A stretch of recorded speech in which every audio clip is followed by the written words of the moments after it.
Another backflip happy hour. I am Ryan Fring, one of the creative directors here at Backflip, and today's going to be really, really fun. But first, let me also introduce the other creative director, John Shoemaker, over here. Say hey, John. Hello. I am not Ryan Fring, but I am also a creative director. I love how glitchy that just got. And it was like, I am also a creative director. So joining us today, we've got actually two people. We've got one guest and one semi kind of host, partial host. Here we go. I have been here quite a bit, actually. You have. You're like a partial host. So I'm going to introduce Jeff. Everyone knows Jeff, our editor. Can't tell. And yeah, I'm just going to ignore what you have going on there. This is what happens when I'm in my room by myself. This is what happens when you and Joe get together.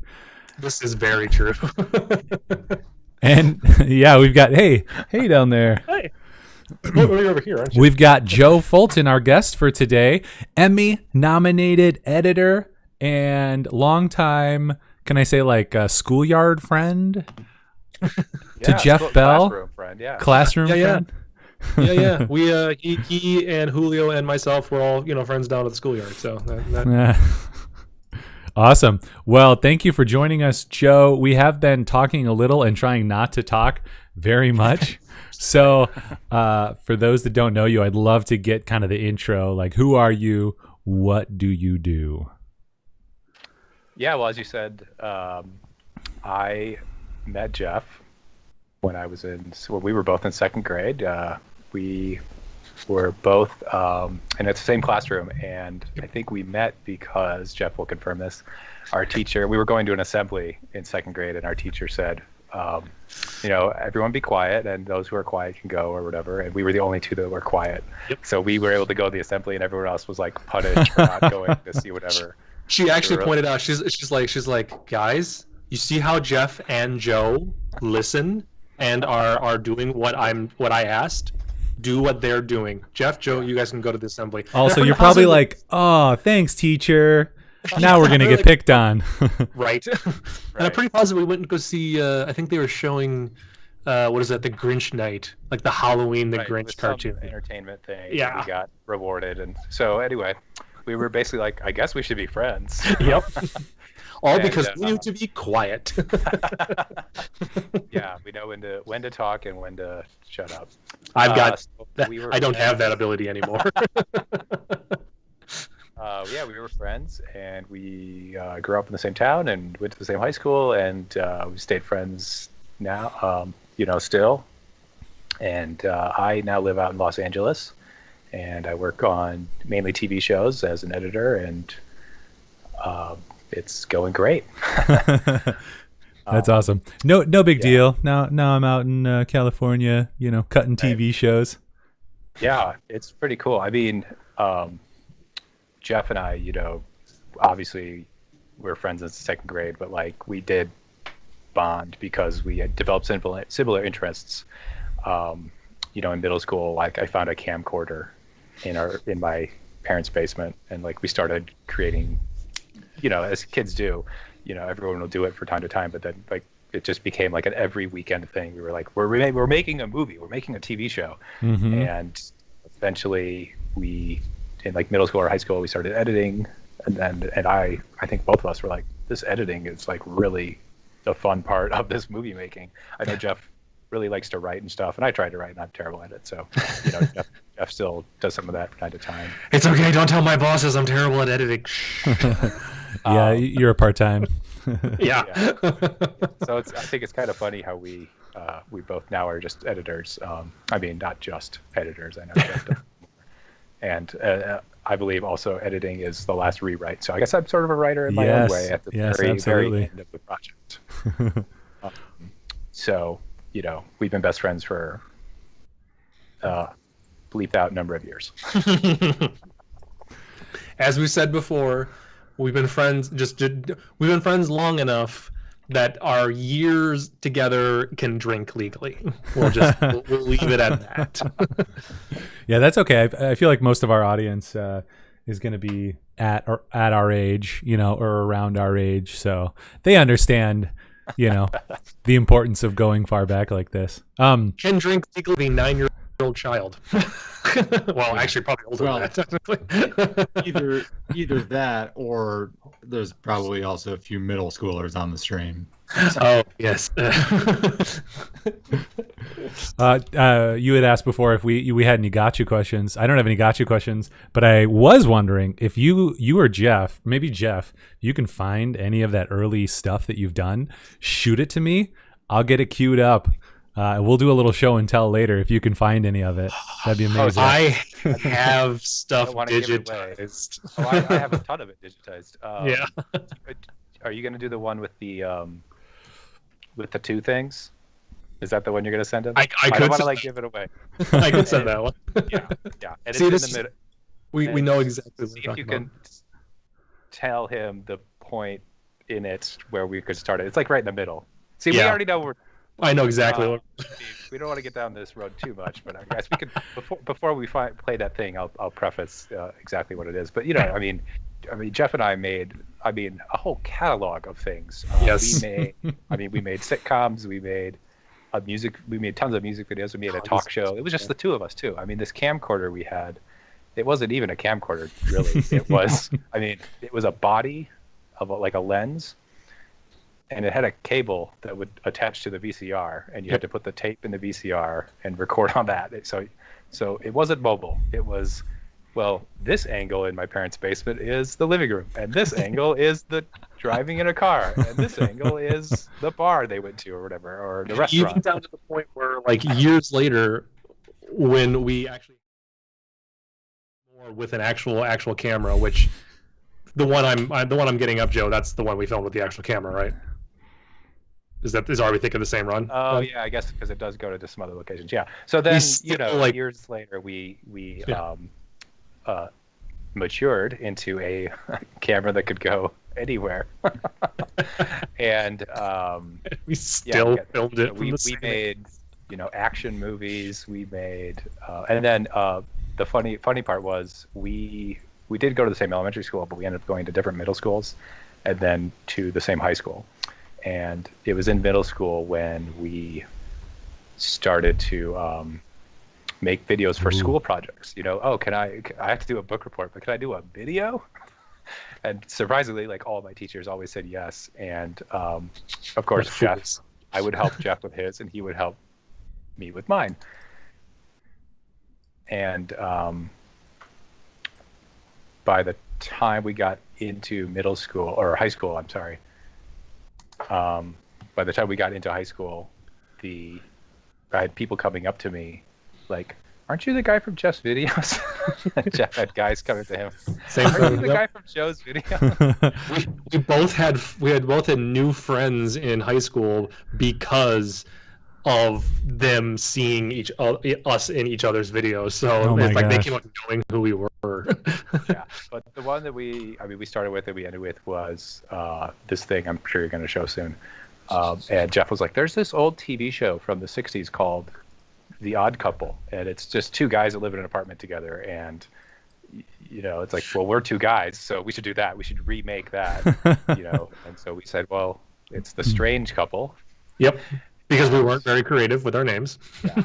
And basically just made stupid little TV shows with that. It was everything from like, it's a New Year's Eve party, let's go to Times Square. And we did one where we said, let's have a time travel episode where our future selves come back and warn us about something that we're about to do. Yep. Specifically, you have to pay your taxes. Because as high schoolers, that's apparently what we were concerned with. Yeah. So we, without putting the cardboard on, we pulled out all of our tricks that our 9th grade selves. You pulled out all the stops. The sad thing is we don't have the raw footage for this anymore. We can't find it. So because we so- talked about years ago that we would love to go back. Nowadays, I in an afternoon I could redo all the VFX in this thing and actually do it well. Like let's correctly now. Better than this? You're kidding me. with the light of the green screens, the upper left hand. Like, come on. Oh yeah, that's like a little. You can see the or something. Yeah, it's so cool. So this is. You can watch this. Do you want any more setup, or do you want to watch it? I think you guys won't get the audio. try. The people who are watching the stream should. Okay. Well, we don't need to hear it again. Yeah, we know it by heart. I don't mind my pitch face from high school. So, being able to see it, John and I have very similar experience like this. Like, oh, we could do an assignment as video. That's all of our main story. But I just glanced at this out of the corner of my eye, and it looked like John. It does look like John. A little bit. Doubt he was also best friends with you guys. Yeah. Really, I we was were gonna the say, Um, those middle school teachers moving project videos, I don't know what they're doing. I know. I did a 30. We did a 30. there's people in the We're career, launching a lot of Yeah. we're launching careers, but we weren't getting much work done. No. Or very accurate either in some cases. All right, here. We'll go ahead and we'll see what happens. Oh wait, did you send it to me with a time code? Do you time Yes, I code? did. Yeah, that's There's like a minute Okay. intro crap that doesn't matter. This Okay. me actually showed up. So. Yeah. I don't have any sound. That's okay. Let's see. What do we want?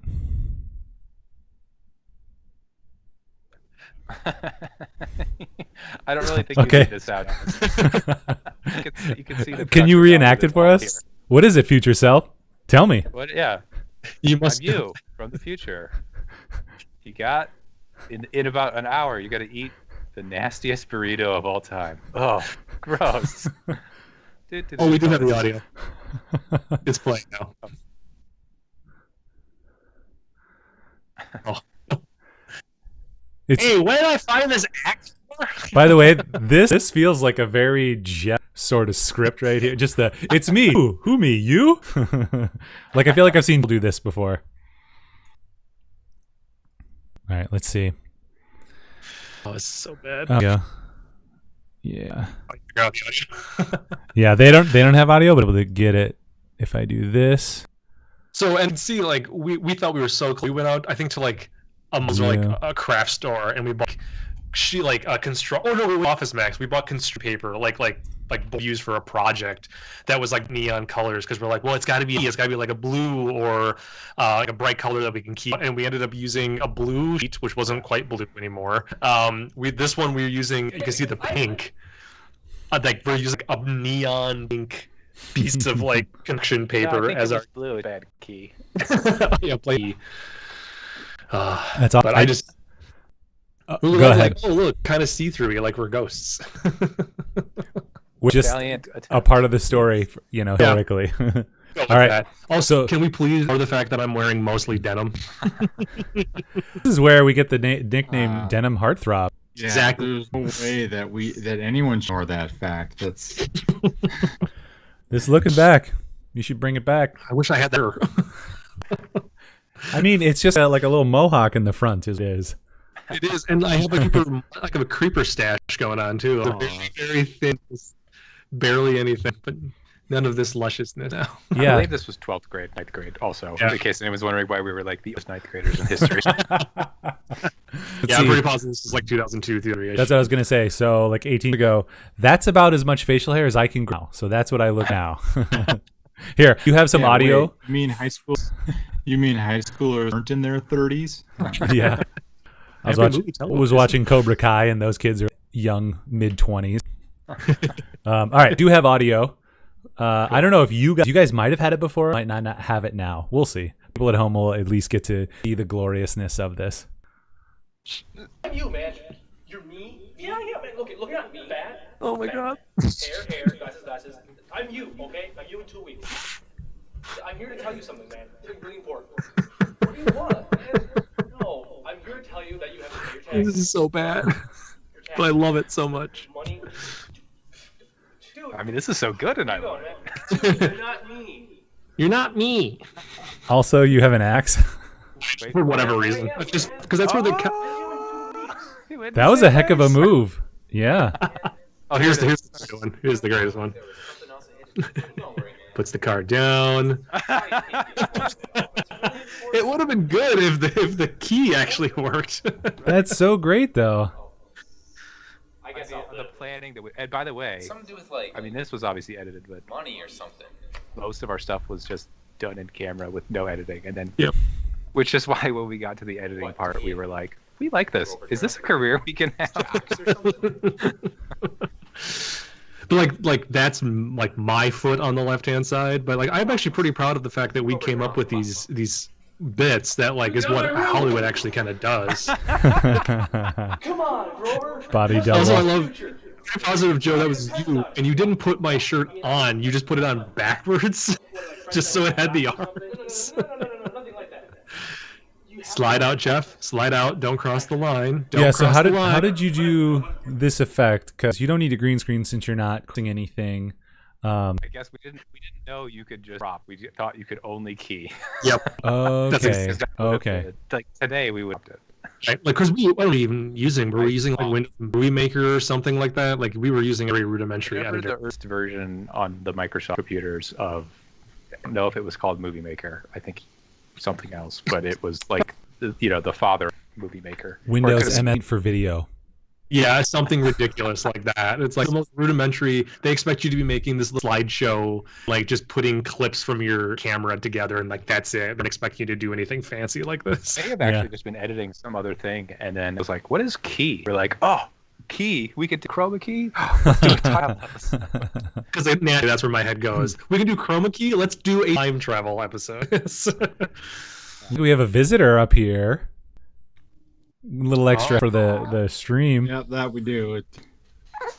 She's she was supposed to be sleeping, but maybe she doesn't know. She goes. Oh, not taking direct well. She That's does cute. not like green screen. The reactions people have when they watch our early show. That's awesome. We got just a couple minutes left. Minute and a half. So Fred and Grover, yeah. And then there's a not heeding the advice from their future selves, Oh my did not gosh. pay their taxes. Wait, hang on. Let's see. The future selves. Not heeding the advice So- from their future selves. Us in the sweaters. These guys? Okay. Now you know the difference. We were sweaters, gray sweaters. Yeah, you guys in the switch sides. future, That's everybody wear hooded gray sweaters. Did not pay their taxes. Using new experimental inventions from the IRS. Future Fred and fun. Future Nice use Grover of stock. back in time to warn their past selves about the horrors of the future. That's in my profile photo on Facebook And a dozen eventually, or two the times in the Illuminati last like caused 15 years was disruption. the photo of us. which made the entire universe collapse upon itself, utterly destroying everything. I think at a certain point we realized it was going downhill and just cut. Just So the cut to ending of it- exposition. Yeah, and the ending of it being basically that like the universe just destroyed itself because we time traveled. This was that final episode we did. This was the last one of these. Where did these names come from? Grover Douglas and Fred Wingle. But our sixth or seventh selves have decided the name of the character should be, and we stuck with it. Yep. Also have that on the special effects supervisor because I'm like, we need the green. And that was We it. had to call out who did the terrible job. Yes. Oh, and then that's another person that needs Ah, that's great when you just alternate who does what. Oh, that wasn't an alternation. Back in the day when we had credits, that was just us. Yeah. Oh, I like the prop inspector. I need to bring that one back. There we go. And most of these movies, we all like our credits are like longer than the movie. So now do we well, get that'll from be how do we get from this to Emmy nominated? As I said, I just kind of, really liked the editing, and when I did go to college and studied TV and film production and moved out to Los Angeles, and I was very vocal when I was having these entry-level jobs about I want to work in editing and in post and be an editor eventually. And I think in a lot of the entry-level jobs that kind of set me apart a little bit from the other candidates who were coming in, and I want to be an actor or writer or director or whatever. So it just made me appear different to these candidates, but I just kept working hard because I kept getting these jobs and just sort of like inserting myself into, hey, what's going on? You guys need any help or whatever? And what can you teach me? And I got more and more experience in post, and moved up to finally being an assistant editor, which helped me get promoted to editor eventually. And I was nominated this year for an Emmy for working on Will and Grace, and it was, I mean, frankly surprising to me. I think it was a lot of the fact that it was the show, it was Will and Grace that I was working on, that was ending its final season. And you know, I think the audience that votes on these things, you know, enjoyed the episodes that they saw, and put my episode up, which was very shocking and just really an honor. Unfortunately, I did not win, but did not expect to win. So no hard feelings or surprises there. Well, and what was that like when you went out there? You know, we've talked on the show several times about different ways of doing things. We just started doing crap here and built a business on that. And then we have lots of friends who did what you did. And the ones who made it are the ones who just stuck with it. You know, went out there, started maybe not doing what they wanted to do, but eventually, you know, within 7 years or 10 years are doing awesome stuff, you know, what they wanted to do. And so that's kind of like the gumption category of just sticking with it. What was that like when you went out there? You know, because you think about that, you know, nice Midwest boy going out there. Were your parents supportive? Jeff was probably really supportive, but you know, what was that like? Were people skeptical? You know, was it hard? Yeah, it was very hard, I would say, to obviously uproot my life and move out there. You know, I had everything I wanted to take out packed in a Geo Prism, which is not very big. And I mean, my parents were very supportive, and Jeff was always there supporting me too, as well. You know, and like I said, when I would go in for these interviews for these entry-level jobs, PA, where you like make copies and distribute stuff and pick up lunches and stuff, you know, what I found, I ended up booking a lot of these jobs over the years, because, you know, there's a TV show and then it's over, and then there's the next season, or you get on a pilot or something. And I would go into all these interviews, and I would literally see the turning point in the coordinator, who was the one going to be making the hiring decision, like, oh, so what do you want to do? And I was like having an okay interview. And as soon as I said anything that wasn't writing and directing, they were like, oh, you're not going to go bother the writers. They get bothered a lot. So that would stuck me out. And then I think my Midwestern work ethic, really, I mean, it sounds super cliche, but like, I was always hard at work, I think. You know, I didn't want to be lazy or let anyone down for any reason. And then, you know, I was happy to jump up and do something, even though I never wanted to do anything. Like my first job, not being a PA, I was like, thank God I'm not making copies or getting someone's lunch again. I'll get lunch for somebody else. So, you know, somebody hired. So that was, you know, and I see, because I've worked on a lot of shows now, and I see like a PA like being lazy or something, and you know, I don't tell anybody or whatever, but like I don't see them back the next season. So yeah, you know, somebody noticed, and you know, then when I did get into post, which took me a few years to get a post PA job, just being, you know, obviously eager, like assistant editors and editors, you know, they are very busy. They don't have tons of time, but like no one really asks for help or advice or anything. So so when someone does come up, I think they take that to heart. Like, oh, this person is actually serious about advancing in this career, and you know, what can I teach them? And like my first assistant editor job, I was extremely prepared for what I had to do, because I had, as a post PA, like sat down with some assistant editors and like taken notes and like kept those notes, and like 2 years later, the night before my job, like read what they said and was like, I don't know what they said, but I got to do this when I get in there.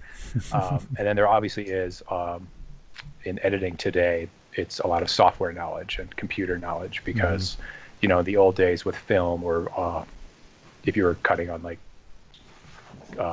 tape, like in a newsroom or something, there would be a lot of manual labor or whatever with literally cutting and splicing and combining the film.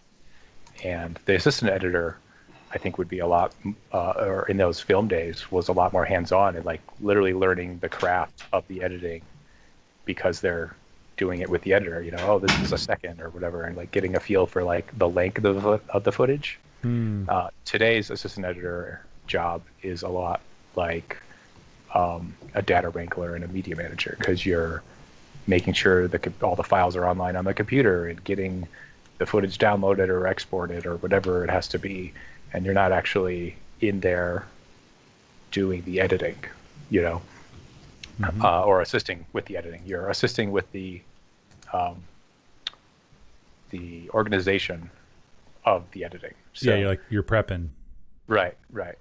And that's what it is. So I had also, you know, knew the software that we were using. So we use Avids on the multicams that I tend to work on, and I prefer Avid over Premiere or Final Cut. But I know that a lot of them have their. I think you guys use Premiere, right? Not no more. We have been primarily Premiere usage up until probably, of course, literally Andrew just walked out of the room, but yeah, up until maybe like a month or so ago, and we have taken a very 90-degree hard turn into using Resolve. Oh, okay, yeah. I know a lot of them have their benefits, and I've messed around with Resolve a little bit. I think for you guys, because you're doing all the finishing there, it's great to have that, and it's just communicating with itself. Doesn't need to communicate. It just takes the project and goes into the color correction or whatever. Yeah, well, in Premiere, we still do use After Effects for a lot of like the VFX, like the heavy VFX work if we ever need to do it. But just because Fusion can be a little, I don't know, I still can do it faster in After Effects. But right. Yeah, in Premiere, I think what we ended up running into was kind of two things: was file management and playback. You know, I could put the most expensive chips into a computer that I could, and Premiere would crash or have issues, and you got to restart and reload and things like that with stuff that it shouldn't have issues with. And then so that was the kind of file management, and then color correction. Yeah, you know, color correction and finishing was just not great. To some extent, you know, the skill of editing and how to use these softwares is similar. You know, like it's you know they might be in a different place, but the ideas behind it are, well, I've got my media in this bin and I need to assemble it in this way and keep track of my timelines and things like that. So except Final Cut X. Except for, well, and that we could go off on a whole thing, but I think that's part of the reason that there was such a backlash to it, was like, okay, software is software and whatever works, and we might shift to something else. But when you change the whole, you know, paradigm of how this is supposed to work, like that. I have my like theory. Yeah, it is not founded by anything I've heard. It's just I think that they took it and then downgraded it basically in the next version because they were getting a lot of technical support calls from production companies or studios, and they were like, it's a $300 piece of software, we don't have a tech support hotline. You know, we're not any of those other things. So they took a lot of the features that working professionals like to use. That is my theory, that just based on my thoughts. That's your professional theory. Well, it's a business thing too, and I kind of understood it as a business decision. Like, yeah, I mean, if you could sell, I don't even know the numbers, you know, if you could sell 1 million copies of a $300 piece of software to a bunch of middle schoolers trying to do their projects for school, or soccer dads or whatever. And keep at it, by the way, middle schoolers doing projects for school. Yes. Versus look where you end up. Versus, you know, selling 30. whatever, 100,000 copies to the professionals in the industry that we have bigger demands and Right. call the tech support. Right. Oh no. Yeah, what's Calling tech support. what's that been like for you? Because I don't know, maybe over the last 10 years or 15 years, Premiere has become a thing that professionals can actually use. I know there's still standards. I know people still cutting or doing their best to cut on 7. I think most of the people that I knew cutting on 7, Final Cut 7, have converted to Premiere or something else. But what was that like in your experience? Because you used Windows Movie Maker in the beginning or something, and then you're out there and they're probably exclusively using Avid, but then other technologies are coming on, technologies that you could afford or you could master outside of work. Just kind of generally, what's that been like? Yeah, I've tried to familiarize myself with Premiere, and then I've poked around in DaVinci Resolve before, just to get a handle. And it's like John said, like they're your tool, and like a carpenter has a hammer that has the grooves in their hand that they're comfortable using, and they use somebody else's hammer. It's a little awkward, but it still pounds the nail. So these concepts and stuff that I've been picking up on and learning and still learning, those don't change. And if someone tomorrow was like, we're gonna have to use Premiere for the rest of whatever, I'd be like, okay, well, give me a couple days to to learn the really things I need, and I'll pick up the rest along the way. I have done a few things in Premiere, and so I was like, oh, it's this hotkey instead of this hotkey, or it's this button or this click over here. One thing about Avid, I don't know exactly how Premiere is like, is you can customize your keyboard and your buttons on your screen, and like I found myself doing something a lot. I was like, if I just make this a button press, I don't have to go find the button on the screen and press it. I can do something on my keyboard and it'll be faster. And so I am all for keyboard shortcuts. We constantly try to find like where are we using the most frequently.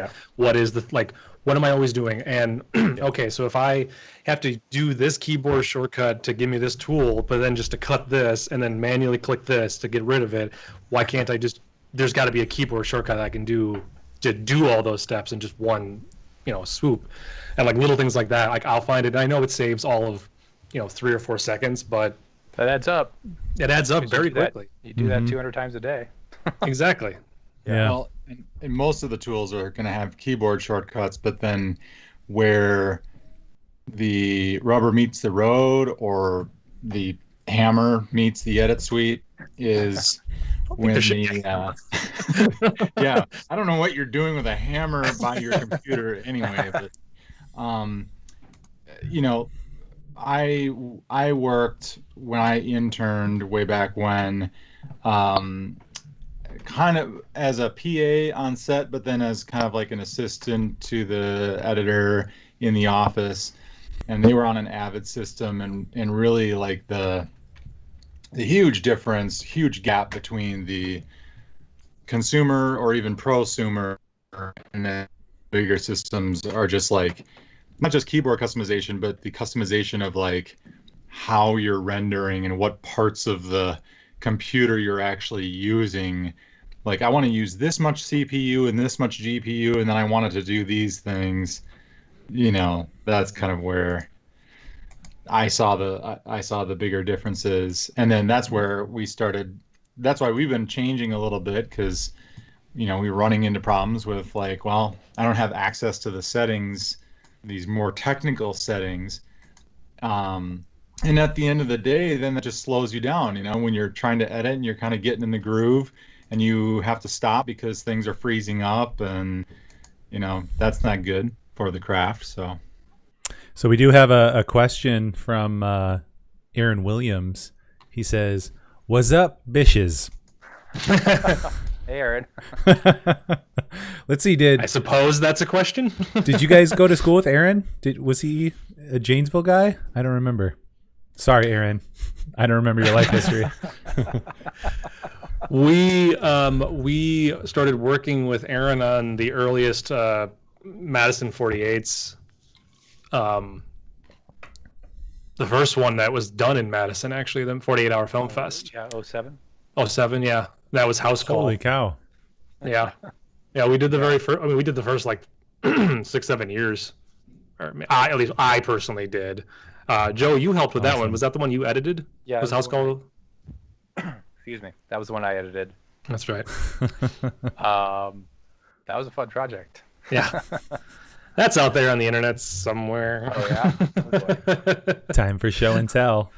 Yeah, I guess I'll find that one. Give me a couple minutes. Jeff wrote that one. It's all his fault. Yeah, it is all my Hey, fault. the story can be made or broken in the edit, so that's we like to joke. We joke with Jeff too because he's a writer, but he also gets to write in his editing on projects that he did not write, you know, which is fun. So we like to say Jeff it's edit something that's constantly speaking on people's backs. It's like, oh, we'll just speak on the over-the-shoulder shot. Yeah, makes life easier. There you go. So we totally understand that mentality, like being a writer as an editor, because we often are like, okay, here's some main ideas. This is when we're doing more narrative stuff, more documentary style stuff. That it's like, okay, here's what we're trying to do, here's what we filmed, and here's some ideas on how to get there. And then all that, you know, how you get there can be made in the edit, and it's always so cool because John and I don't edit anymore. Originally we did. But with these awesome editors, we don't. It's so cool to see like their first pass, like their take on an idea, because, you know, I think there's something to be said for that person who writes, directs, edits, stars, whatever. Sometimes they do really great work, but when you insert somebody else into that flow, I think you can get just a great and different perspective, and we see that, and I'm always impressed by that, and like, oh, I didn't think of that. Well, that's because Jeff is super organized and anal about details and connected these dots that I hadn't even connected, you know. And so that's really fun to see with a editor who's not yourself. When you talked about writing before, I mean, we hired Jeff because, you know, half because of the writing, because you're a writer, you know. Like we needed an editor, but it was like this market too, you know, where the teams are smaller, it's like, yeah, you're going to be writing a lot. Yeah. Yeah, I mean, you guys are doing, I mean, so much stuff. I know you do, you know, you do commercials, and you guys did a documentary and a little. Which you saw the documentary, didn't you? Yeah. I mean, Yeah. all Just the like stuff you guys randomly are on doing TV? is great. Yeah, it was streaming or airing somewhere. Yeah, and I knew you'd worked on it, so I had set like 5 reminders to go check it out. Nice. And, yeah. And yeah, I mean that's really tough to, I think, to shift gears all the time and to be doing all those different projects, and you guys, you know, I think, you know, maybe Jeff can like, oh, this is my week to edit this thing, or this is my day, and I know I've segmented, but like you guys are all have your brains in 1,000 different places. I'm sure. I don't really envy what you're doing. It's not I'm easy proud of you sometimes. guys, but don't want to do it for myself. Maybe I'm lazy. I'm sorry. Joe, Yeah. you are so easy. So, you know, I wonder too, what's it been like switching, you know, over the last 6 months or 9 months to, are you working from home? Are you not? What's that look like for an editor, especially when you're editing, you know, a real show, a primetime show that likely has just gigantic files, you know, and you know, all that file management. How do you do that if you're at home? I'm assuming you're at home. I'm getting too far ahead of my question by asking 3 or 4 questions, but what's that been like? Yeah. So pre-pandemic, I was working on Will and Grace, and the great thing about sitcoms that I like is you're right there next to the stage or close by. Like you're in the hub of the creative environment, and you go to stage for the tape night. You know, there is one night with the audience that they film, and usually the editor is there. I was the assistant editor on Will and Grace, but I was promoted up to editor for a few episodes at the end of the season. So I wouldn't go to stage all the time, but like we were right there. On a single camera show, like Modern Family or some of these dramas and stuff like that, you're so far separate. Like they might even be in a different state or a different country filming, these shows, like all those Chicago shows that Dick Wolf is doing. I know, like the editing is at Universal Studios, a hop, skip, and a jump away from at Will and Grace, but they film them all in Chicago. So I think they were already set up. A lot of post teams are set up to have these, how do we get the footage from here to here, and it's online, or they're shipping a drive or shipping whatever. So when we're now, my current show is kind of a weird hybrid, which I guess we can get to later, but a lot of the post teams, from what I've heard, are doing the work from home. So they're all remoting in from like a home workstation to the Avid or the software that's at the the computer is on in the office and it's being connected. So someone has a second computer that they're editing from. So that is what I have. I have a setup here at home that just with internet, I'm doing my remote desktop basically. Accessing the Avid there, and there's a few times when the internet gets slow or there's something. It's a little hard to like make sure, because I'm like, if I'm setting up like a cut, and I'm like, it should, what frame should it be going on? And I'm like, is the audio header behind? Like, I'm hoping the delay is good. Boy. Yeah. So, we put my first cut out the other day, and it looked pretty good online. So I'm hoping, So that is part of it. I think everyone is doing that. There's probably a few shows that are doing like local stuff. So speaking on that a little bit, when you have like a team, either an editor and an assistant editor, or multiple editors and multiple assistants, they're using a shared storage and accessing all the media there. But I think there's a few that are shows that are like sending a hard drive with all the footage. So somebody has to be like copying this hard drive over 2 or 3 times and then sending it out. I'm just really glad I'm not on that, because importing a sound effect file or something could take 20 minutes when it should take 3 seconds. So I am working on a show now which is kind of an interesting show in itself. I love this concept. Right. So it's a new show on AMC. It's not been released yet. We're still shooting the first season, and it is called Kevin Can F Himself. No, we're live, so I had to censor myself. And it is an AMC show. It is an hour-long drama, but about half the episode. Sorry. I've had to explain this a few times, and I never do it right, so I apologize. So it's an hour-long drama about a woman who's married, and I don't think she's not happy in her marriage. So there's stuff she does that's dark and dramatic, and every time her husband comes on the show, we switch to a multicam sitcom with laughter. So he's the like Peter Griffin character. It's not animated, but he's the like schlub husband who like spends all their money and does all the stupid stunts all the time and has dumb ideas that never pan out, and she has to pick up all the pieces that he has left behind. And like, so if you watch a sitcom, like a Kevin James sitcom, what was that one? He was a package guy, King of Queens. King of Queens, yeah. He does all this dumb stuff, and then he like runs out the door, and then like we follow him, to work or whatever. But like, what happened to Leah Remini? Like, what happened to his wife when he had to clean up the house? She had to like pay the bills. So Kevin Can F Himself follows the wife, and she has to deal with the fact that he, if he's made a mess in the kitchen or whatever, and then he just gotta go to work, blah, blah, blah. And she has to clean up that, or things that are larger have more higher stakes than that. So it's really interesting, because I am only working on the multicam scenes, and there's multicam laugh track sitcom scenes in every episode, whereas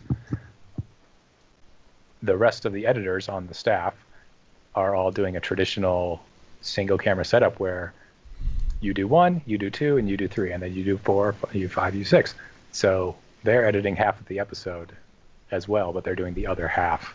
So I'm doing half of all of them, and they're doing half of the rest of them.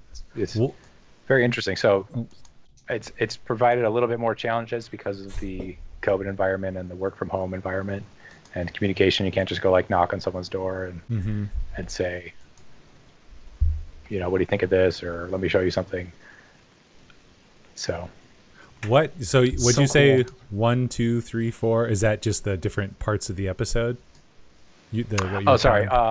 So on a traditional single camera show, there's one editor who works on episode 1, or sorry, they work on every third episode. So there's like if there's 3 editors, not remember 1 does 1, 4, 7, 10, etc. And then Math. so just 7, move the 10. footage to a different Who knows office. how high it goes? I can't that high. Yeah.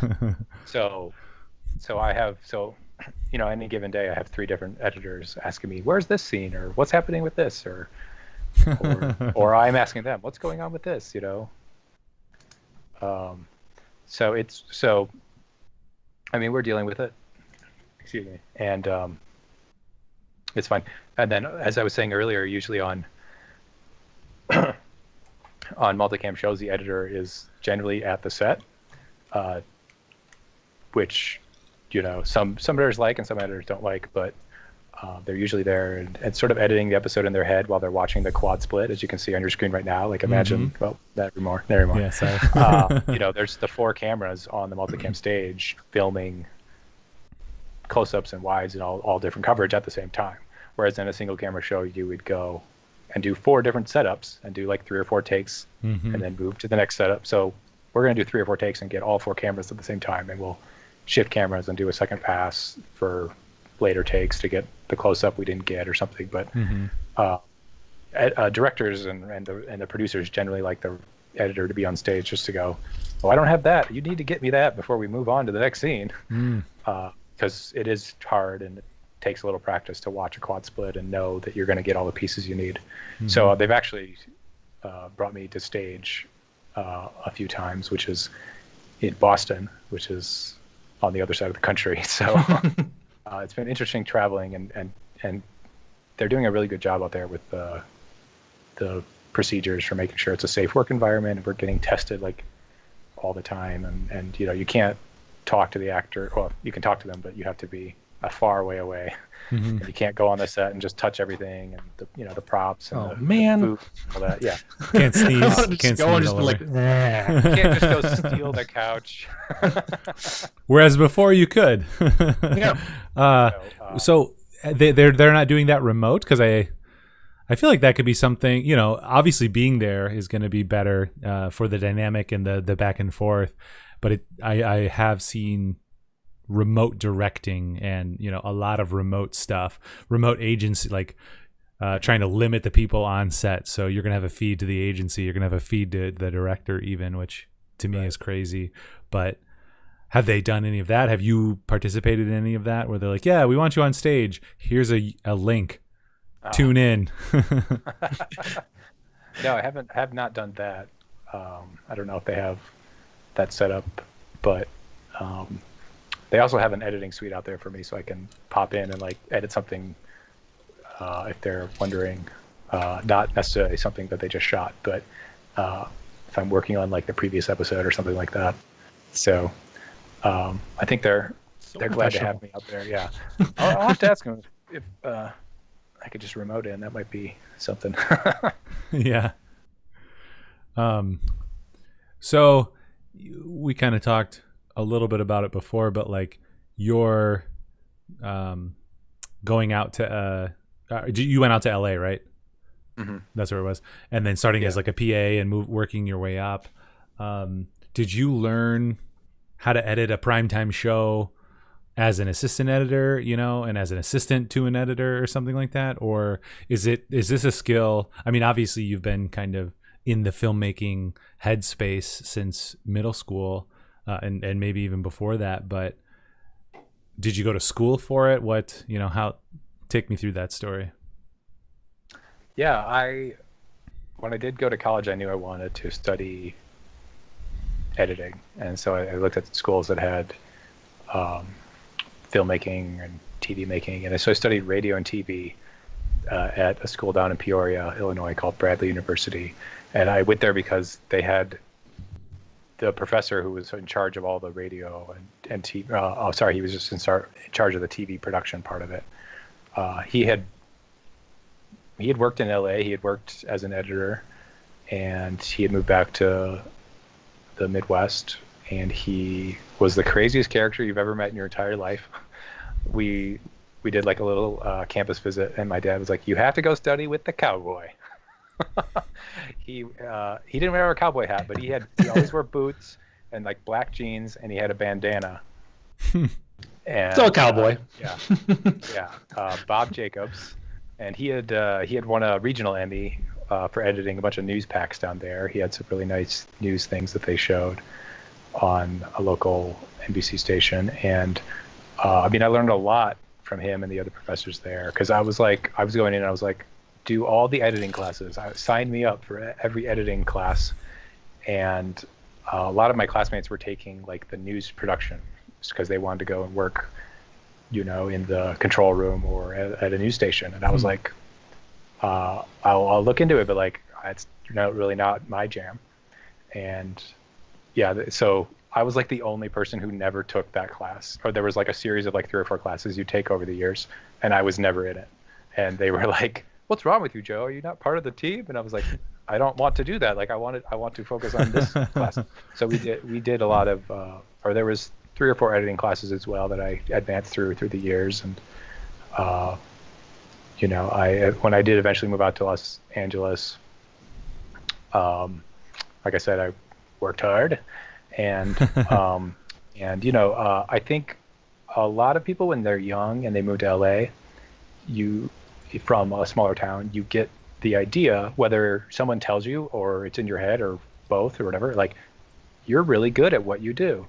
You're going to go out to LA and you're going to run the town in like 2 weeks. Like everyone's going to be so impressed with you. And I don't think I really felt that, but like I was like pretty confident and stuff that I was a really good editor. And I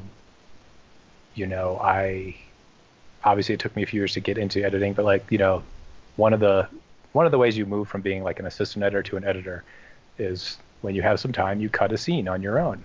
Mm-hmm. If you stay late and you don't get paid because you're trying to impress your boss and eventually get a promotion, or if you're just during the day, you literally have nothing to do or on your lunch break or something, you cut a scene. And so I cut a scene, and my boss was like, "This is really bad, and here's why." Like not in a rude way. It was like, "Let me teach you how to be a better editor." So I'm really lucky to have worked with editors who like the mentor-mentee relationship, or teacher, whatever you want to call it. And like, so that was on Mike and Molly with an editor named Steve Prime. And, I cut the scene and I was like, this is like the perfect scene, man. He's going to be so impressed. And, there was 1,000 things wrong with it. And I'm sure if I looked at it now, I would know there's 1,000 things wrong with it. And, the timing was a little off and stuff like that. One of the big things in a sitcom is when someone tells a joke, you kind of let it live with them a little bit. And if you watch a single camera show, because I've been watching Schitt's Creek a lot because so good. Yeah, it's really good.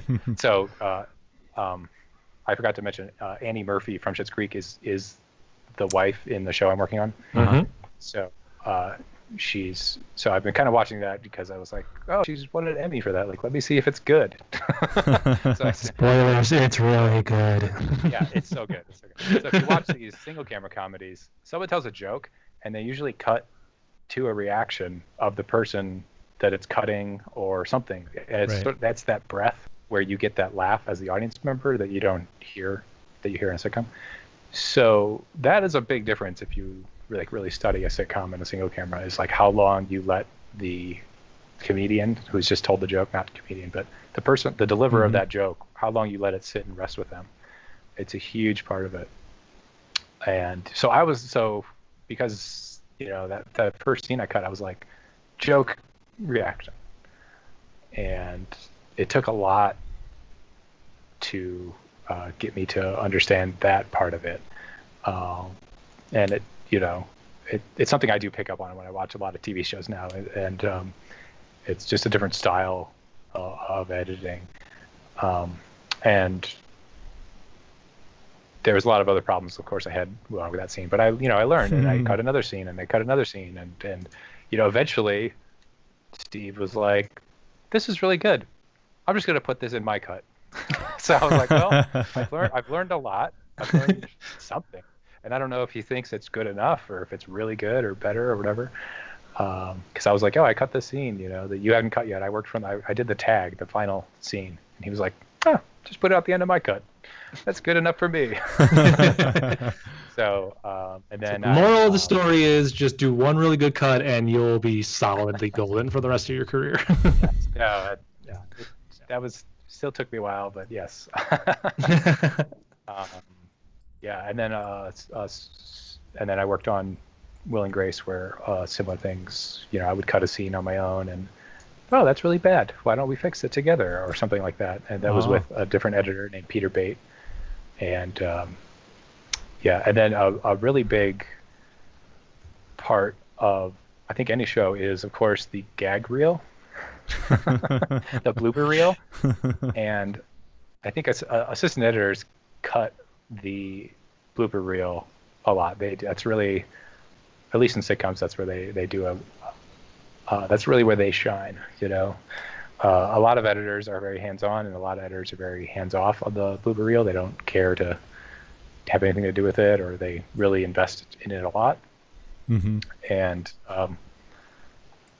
so that is kind of where, I guess, I don't want to say made a name for myself on One Grace, but at least people were like, "Oh, that nameless person over there. I guess they did a good job." My name is Joe. Yeah, I'll learn their name. So, because I know, the editor was like, "That was a good job," and the executive producers on the show were like, "Thank you for putting together a good blooper reel that we can take," because the executive producers or the actors, they'll take a copy home and never watch it, of course, but I know that Max Muchnick on Will and Grace loves the blooper reels, and I think he'll just watch them. He'll be like, "I remember 2018 being a good year. Let me watch that blooper reel," or something like that. He does love them. There was a period there where you talked about how, like, you every time I talked to you, you'd be like, "Well, so I edited this blooper reel for this show." Like, "Oh, I'm doing the blooper reel for that." I'm like, "Is that all Joe's doing out there? Is he helping with stuff and then just editing the blooper reels?" But that makes it's just one more step. Yeah, I mean, it actually makes sense that that's something that you would work on as part of that. Like, the main editor wouldn't work on, because, like, I know, just from my own personal experience, not saying I am anywhere near what, like, a Hollywood editor, like, that's very different worlds. Still the same area, but, like, if I was to edit something like a long form thing, or even like a full, like, 20-minute special, I would probably be like, "Andrew, do you want to do the blooper reels for it because you have a better idea?" Or like the demo, Andrew, or the sizzle. Yeah. Yep. Yeah, sizzle. Do like a sizzle reel for, like, something, because it's like, I know in my head, I know all the content, but I'm only in the mentality of what the piece I put together was. I don't think I could switch over and be like, "Oh, let's make a funny, happy reel now." I lucked out with the Upstairs one, with that short film. I did the outtakes for that, but it was only because while I was editing, I was like, "That's a funny outtake. I'll just put that in the outtake reel." And I kind of just had an outtake reel assembled from, cut takes, basically. Yeah. Nice. Yeah. It's really a challenging thing, because you have to make it feel like a show, really. Like, you only get the footage once. They don't mess up again on purpose so that you have the coverage you need. So, you have to take that funny bit, and sometimes it's like, we don't have the camera, but we're just gonna, we'll make it work. So I do have house call up. Did you guys want to preface this? Oh, God. Before the show and tell? So real quick, just one more time, I guess, would be that it was the first, the very first. So there's these things called the 48-hour Film Fest. I feel like they're fairly well known nowadays. But the very first year in town here in Madison that they did it was in 2007. And at the time, I'm like, that sounds like such a great idea. Sounds like fun. You have 48 hours from getting your genre getting the required character, the required prop, and the required line of dialogue, all of which you don't know until literally like 15 minutes before kickoff on Friday night. So you can't pre-plan pretty much anything except for maybe figuring out locations and your crew. And then it was just like, all right, and go. And none of us had done it like this before. I mean, we've all made shorts, we all made things, but not to this extent. And and you have to turn it in 48 hours later. You can't. Yeah, it has to be turned in. Extend your deadline. Yep. Yeah, if you are done. 1 minute late, you are disqualified from winning the awards. They'll still show it, but you've been disqualified. And we unfortunately were like 10 minutes late on this one or something like that. Oh yeah. Oh no. Yeah, I feel like that's happened to all of us. Like we have several, and we actually put a protocol in place where it's like, okay, render off the safety copy, and you have a safety copy. And it's not complete, it's not great, but you have a copy. And this was back in the day when like your render could take hours, 5 hours or something for a render. So you're like, okay, let's fire off a render, and that wasn't even that long ago. I'm pretty sure the one that I did for the third year, Unknown Spectre, I'm pretty certain we started rendering on that Sunday, like at like 9 a.m. or 10 a.m. and we had our version like rendered and sitting. And it's like, okay, well now let's go back and do some more little effects. But it still took like 2 or 3 hours to do it back then. Mm-hmm. Nowadays, I'm sure it would take all of 10 minutes, if that. So here we go. We've got this. I think they'll have audio, but you won't. And this is horror genre. I saw a screen cap, and I was. Yeah, the screen cap in Slack is pretty good. I think that's Aaron Williams, right? That is Aaron, yep. Yeah. Aaron's getting the screen time. Yes. What was this filmed on? Mini DV or something? I do not remember. Whatever was available. Yeah, I'm pretty certain it's still DV tape. And I'm almost certain it's tape, because this would have been our friend Stephen Pickering's camera. Oh, nice. Yeah. Like Clearwater, is that his company in Janesville? Yeah. What is it? Yeah. Drywater. Drywater. That's right. Yeah, he's a great guy. It's actually Productions anymore. They might have changed that this part. But yeah. Mr. By the way, is this all natural hair with AA Ron? I mean, Aaron, you can speak for yourself if you're still watching, but he says, "Yeah, boy." Yep. Jeez. The handyman is the character. Is a required character. No. Handyman. Yeah. And this is all filmed at Steven's house. Nice. This is his actual home. Everything in the black and white is all in his basement or cellar. It was more of a cellar. It was before he had cement down there. Yeah, I remember he had a few locations lined up, and it was just like, just in case we need an office or whatever. I just decided we didn't need them, but that's one of the things you do. You get locations ahead of time. You're like, and that's his real grandma. This is fun. I mean, that's the one thing too that's so fundamental is like timing. Like you were saying earlier, Joe, like letting something breathe for a little bit, cutting it when it needs to be cut. And there is a time limit to these videos as well. So naturally, anything I write tends to be 7 hours long. So it's like, oh, we have a 7 hour long script and we have to condense it into a 5.5 minute short. Yeah, we can somehow do that.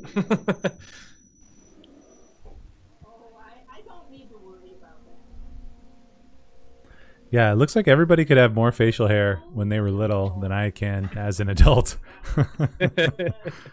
Yeah, this short is only 13 years old. You're looking at the best quality version of it as well, because it's like in the early days of YouTube when nobody, like they couldn't take anything more than a 240p quality resolution or something. Yeah. Right.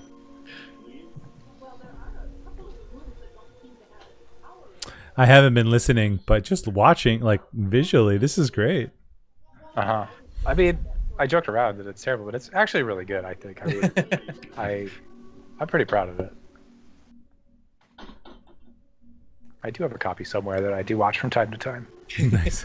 I have one on my media server at home that With a bottle of is, of wine. course, this is part of the New Prairie universe. Of course, it's I retconned it in years later. A few months ago, I just went through a whole bunch of these guys and Gotta pulled love down. Is that a Hold on. drink coaster? What was that? But I Oh, oh, something's happening. Christmas lights required prop. I was feeling it. I was like, "There's gonna be a twist. It's not the guy you think it is." And that's the twist number 1. oh, Twist I number thought it was the 2 wrench. is that 2. it's all in his head. Oh, here's my cameo. She's dead. She was a ghost. Oh, never mind. Oh, it's coming up. It's Joe's. You cameo. look a lot older, Joe. Guys, that's me. Obviously, that's me without a beard. Come on. Not. It's a deep fake. Yeah, it's a super. Or your hair is really long. But actually, this will be Steven. Yeah, this is Steven and Cameron, his wife. Nice. Well, I really wasn't going to mention it. So even though it's like 200D, I like it. Like it looks like a show to me. Like it's Yep. very well done. Yeah. 13 years ago or whatever. Years ago, there was kind of an accident here. Some grifter used a handyman of sorts. Grifter, good word. Went a little wonky, and one of the old owners ended up being killed. But it's a great place. I mean, the furnishings are all included, and it's a great deal. You won't find a better deal this close to Madison. That's I right, can assure Aaron. you that. Smooth as butter. Think about it. Well, that'd be great. Yeah, we'll keep in touch. Hey, well, thanks for giving me Good the night. chance to show it to you. Thank you. Oh, Have a good I day. missed it. The shot of when he's telling about like there was a murder in the house. We cut to this reaction of Steven, and Steven's just like, "Oh yeah, murder, Yeah, he was very enthusiastic. He's like, happy." "Oh yeah." Here's my cameo. Right after this shot, when the phone rings. Oh, I actually did the camera work in the shot. That's right. This is me. Because I had a very particular, like, in my head of how that shot needed to be, and I was just like, I'll just do it. Let me film it. Here it is.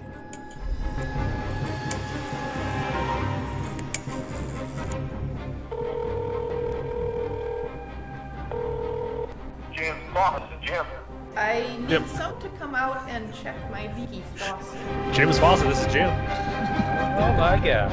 She's gonna do it again. She's gonna do it again. She's never in. That's the third twist. She keeps calling handyman. She just likes to murder And kill handyman. I had the volume down, so I didn't hear the story. Why does she kill handyman? And There was a Children? grifter that killed her. Like, Yes. that was the grifter handyman that killed okay, perfect. all One those like scene. weird black and white like flashes and that Full was circle. actually the handyman killing and burying her in the basement. Oh, Does that a makes ghost? sense. Does a ghost really need a reason? No. So she's exacting revenge on innocent grifters or Yes. handymen. The economy of cinema. Also, I love the 50s style credits that you guys like to do. We're all about funky credits. That's really fun. And Oh, you I do get have credited. you have more than just you two. Yeah. this actually I feel like this was probably like the biggest like crew I think was on any of the shorts that at least I had personally done at this point in my like career. It was like, oh, like there's actual actors, like tons of actors. Good and job different shooting. people. Oh yeah, I was the DP for this. I always forget that. So this One time is we this got is like a- the beginning. One Sorry. time we got a Neil Diamond impersonator as an actor for our 48. Oh, nice. Oh man. We didn't know he was. He just Do it, was yeah, like Diamond a. impersonation. It was like a early year. I don't know if they still do this, but basically it was just like somebody who wasn't assigned to a team, like through the official Madison 48 group.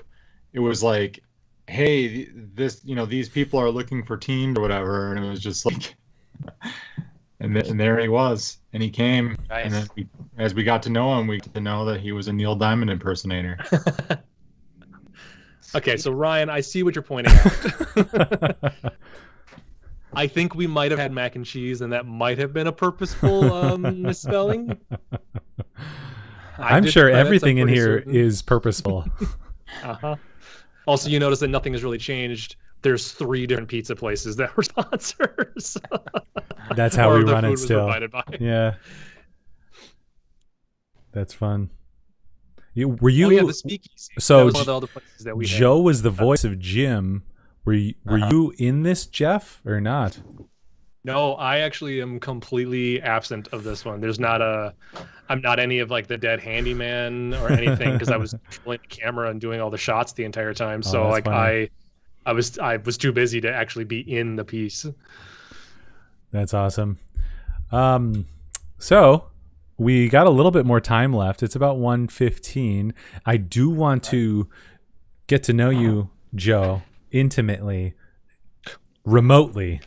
So we're gonna play a little game everyone likes to call Two Truths and a Lie. Oh boy. And in this case, just because of our timing, I might just make Jeff and Joe go and give John and me a pass because we've done this like 40 times. And you can't reuse stuff. Right. It becomes very hard to reuse stuff. Right. And then we can get to know you guys a little bit better. Yeah. I've lied so many times. Yeah. Did you say, Joe, you know yours? Yeah, I've got some. I think. If you want to take a minute too, I can vamp and right. Well, promote I will next week. This with saying, Jeff, if you truly don't know any of these, yeah, you can weigh in. And this is what I'm actually worried about.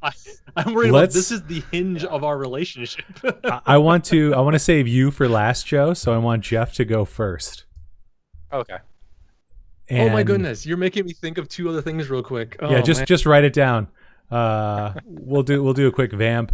So Joe, is there anything you want to promote?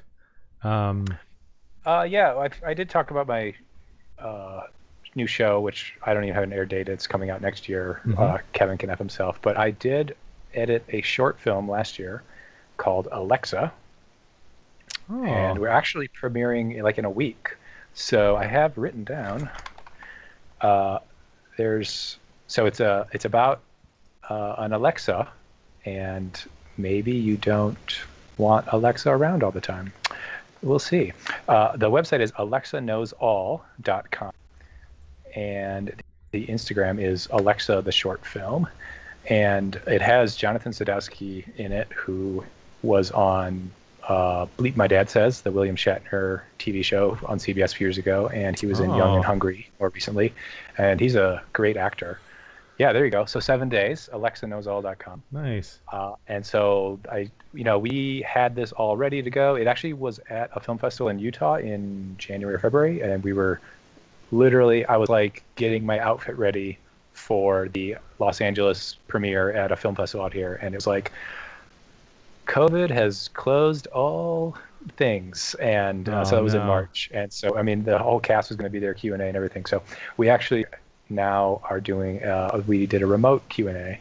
So after the film premieres, there's going to be a Q&A with the films. It'll look like this with multiple video windows, and so that'll be fun to tune in. It's a short film, so I think it's 3 or 4 minutes long, and then the Q&A, the credits are longer. No, I'm kidding. Yeah, and then I did, so you can watch that. Real quick, can I follow up with a question on this? Yeah. So it premieres in 7 days, and it'll be on here? Like, do we need to buy a ticket, or can we watch it, or? I believe it's just going to be online for free. It was such a low budget thing. They're not looking to I don't know, maybe there'll be a donate or something, but I'm pretty sure it's free. And if not, you can at me. What is your handle, Joe? My Instagram is Joseph Fulton, no F, JosepHulton. Yes. It's clever. We actually look at it. Yeah, the PH makes the F sound. Exactly. You used that for ages too. Yeah. It's been my email and my that's right. If you and hit me up there if you're follow me. I I did post a lot of the Will and Grace gag reels back in the day, or Oh, little nice. clips from the Will and Grace gag reels. Because Max, that's how I, like I was saying, I got my people learned my name from that, so I would edit those things for Max, and he'd post them, and people loved those, and were like upset if he didn't post them like every Thursday before we aired. Yeah. So, and then I did edit a feature film called 1,000 Little Cuts that's going to be coming out next year. So yeah. just be on the lookout for that. It's got Marina Sirtis on it. She was on one of the Star Trek shows in the 90s or 80s. I'm not sure which one she was on. And Rebecca Lydiard, she's a Canadian actor who's it's a really great film about a woman who has a traumatic event, and she's trying to recall what happened to her. It's called 1,000 Little Cuts. It'll be out next year. We were also going to do film festivals and stuff, and that didn't happen. So now we're either doing film festivals in 2021 or getting distribution or something. Mm-hmm. And how did those two things come about? Are they friends? Somebody reached out to you, like, hey, I saw you did this. Like, the director of both of these is a longtime friend of mine, Josh Brandon, who has been a writer on Houdini and Doyle and a few other shows. And we'd worked on other little stuff before, and I've edited some of the stuff for him stuff that like isn't like released and stuff like that. Stuff for like conventions he would go to. He goes to a lot of Star Trek conventions because he's close friends with a director, Paul Lynch.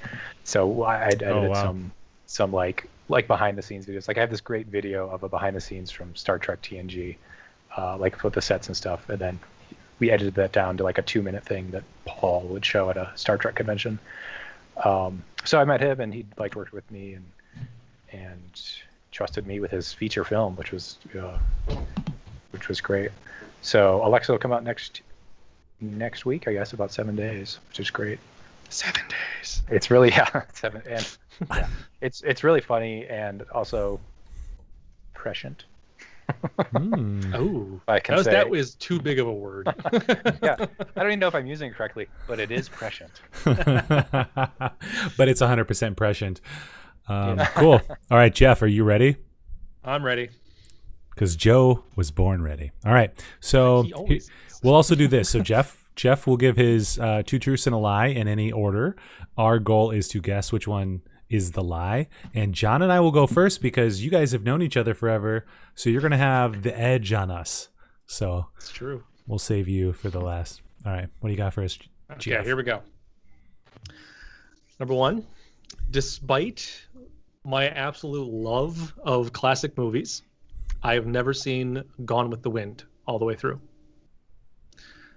Number 2, while at a trip in Vegas, I met Penn and Teller, the magicians. And number 3, I have been to the filming location of the Vietnam sequence from Forrest Gump, except prior to it becoming a golf course. And that's all. Interesting. He's trying to get us on a technicality. He was like, it was after it was a golf course. Only because I got you on a technicality last time. Yeah. Let's see here.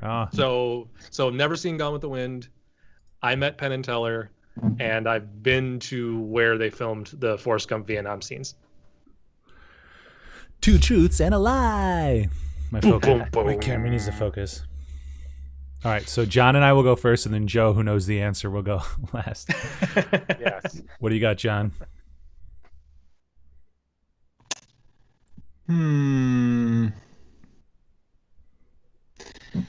I was thinking I knew what the answer was, and then I realized that I had identified what I thought was a truth, which wasn't what I was trying to do anyway. That's a lot of caveats. Okay, let's see. I'm just gonna go with the gut. I think it's the first one. I actually had it messed up in my head which direction I was guessing, but you are the type of person who would force yourself to sit through something that you don't want to for the sake of adding it to your collection of things you've collected. Okay. Nice. So number 1 was you've never watched Gone with the Wind. Number 3 was something about a golf course. I don't remember number 2. Number 1's Gone with the Wind. Number 2 is meeting Penn and Teller in Vegas, and Yeah. number 3 was being at the filming location of the Vietnam scenes of Forrest Gump. Okay, so I feel like number 3 is true. Let's see, we got a couple answers in the stream too. Carolyn says she thinks number 1. Molly, our guest from last week, and Andy, her brother, they think different things. So Molly thinks number 3, being on set of, or not being on set, but being to the Forrest Gump location. Andy guesses number 1. I'm gonna guess number 2. I feel so. I can't Have you remember met, how many Penn times and you've Teller? been to Vegas. Yeah, because you know we went to Vegas for a nerd convention for NAB. We didn't see Penn and Teller then. I don't know that you've been to Vegas before that. It definitely wouldn't be your scene, although it's the type of thing that you could do to throw me off. So, yeah, Carolyn thinks that high school Jeff rebelled against watching popular movies like Gone with the Wind. It's fair enough. Yeah, I just think number 2. So, all right, Joe, what do you got? Oh, so someone guessed, John guessed 1, and Ryan, you guessed 2, Yeah. and 3 was Forrest Gump. Yep. Okay, so I have been with Jeff when we have seen Penn and Teller in concert Oh. or at their show at the Rio. Did you meet him? And I remember we met Teller. I don't remember if we met Penn, so there might be a technicality, but I'm pretty sure that one's a truth. Nice. I know Jeff would go down to Atlanta or Georgia and South Carolina, and I'm pretty sure he's been to a filming location of Forrest Gump. He has family down there, and I'm just going to say that's true, even though I'm not 100% sure. But also, never seen Gone with the Wind. I know he had a podcast about the AFI Top 100, and I'm pretty sure that's on there. Oh, That that's has right. to be on the AFI Top 100. So he's Now I definitely feel seen- dumb. So I'm going to say that's the lie. That's He's never 100% seen true. Yeah, that's 100% a lie. Joe is correct. Yeah, AFI Top 100 podcast was the podcast I did with Lindsay Shank, where we watched all 100 movies on the AFI, and Gone with the Wind is like number 6. Dang it, Jeff. Also, You have too many Prior podcasts. to that, I had seen. I grew up watching Gone with the Wind. I actually did watch that movie a lot, not a lot, but more than you would a Yeah, 3-hour movie about the burning Yeah. of Atlanta. Also, again, I mean, if Jeff's got like the other 99, he's not. That's this personality is I not would- compatible with leaving that one blank. yeah. It's Nice. not. Yeah, so I have been to the location. Joe is right. They filmed the Vietnam sequences of Forrest Gump on not Frog Island. It's in Beaufort, South Carolina, or it's out just outside of Beaufort, South Carolina. I think it's Toad Huntington Island. Island. And it was at the time when I used to go visit my grandpa in the early 90s. It was still the jungle-looking environment, but it's actually now a golf course. They And like I think you'd been to the city stuff too, like the town square. yeah. So we drove. So you've been to both. Savannah. You've been to like Yep, every. I've been to most, and in you've been to the Beaufort. bench at the Paramount lot. Oh yes, exactly. See, I've experienced Forrest Gump in reality, and yes, Joe, we did meet both Penn and Teller in Vegas. I have a Yeah. photo of us. with Yeah, how people. dare you not remember? I think I was just the visceral reaction of meeting Teller and hearing him go, "Hello, I'm Teller. How are you?" Yep. Like I'm like, yeah, because he actually he talked. speaks. Oh, weird. He doesn't speak. He doesn't speak on stage. Yeah. But he's the most chatty person. I mean, Yes. not. I think Penn's the most chatty person, but Teller talks. Yeah, maybe Teller has to Actually, here's- compensate. Yeah. Definitely. Cool. All right. Good job, Joe. You're So still my Joe friend. and I mean, John, I think you guys They both got all- it, as well as Andy. Perfect. they all three kind of tripped me up. So good job. I tried. It was Nice. hard to come up with something that maybe you wouldn't have known, but that's impossible because you know everything. Oh, and Carolyn got it. Okay, so Joe, you're up. What are your truths and your Okay. lie? All right. Number 1, I have broken my nose 3 times. Number 2, I can dunk a basketball. Hmm. Number 3, I've climbed a 14,000-foot mountain in Colorado.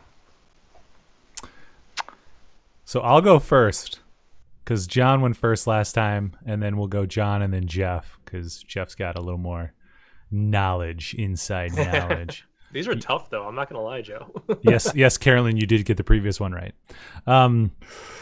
Okay, dunking. So that's number 2, and number 3. You said climbing or hiking? I said climbed. I meant hiked. Okay, so you've hiked. Joe's like, am I gotten going to to take the the path peak or just climb up the I've side gotten of the to mountain? the peak of a 14,000-foot mountain in Colorado. Okay. And then what was number 1 again? Broken my nose 3 times. That's right. Yeah, so you could just be really good at this game, choosing somebody else's story and telling it as your own. So I feel like number 1's true. I feel like number 3's true. Dunking is so hard. I'm not I can't jump. I'm not like especially athletic in basketball. I said basketball. Basketball. But like it's hard. That's like 10 feet in the air. I'm trying to think. You're a little over 6, right? 6'2". Okay, so you'd have to jump 4 feet in the air to dunk. And if this is a current thing, That's if he's dunking his head. oh, you're right, because your arm. Okay, thank you. So you got to jump Joe jumps in head minus a the foot. basket. You got to jump 3 feet in the air, but you got to get high enough to get the ball above. So you still need that much more. I'm gonna say number 2 is a lie, and if it's true, that would be amazing as well. I love this became a math problem. Like, Well, yeah, you're 6 feet tall, so breaking your nose 3 times, yeah. So everyone is guessing number 1. So Molly says number 1, Carolyn says number 1, and Carolyn says if you do a quick scroll stalk of Joe's Instagram that he just gave, you'll see something about basketball. So she thinks number 2 is true.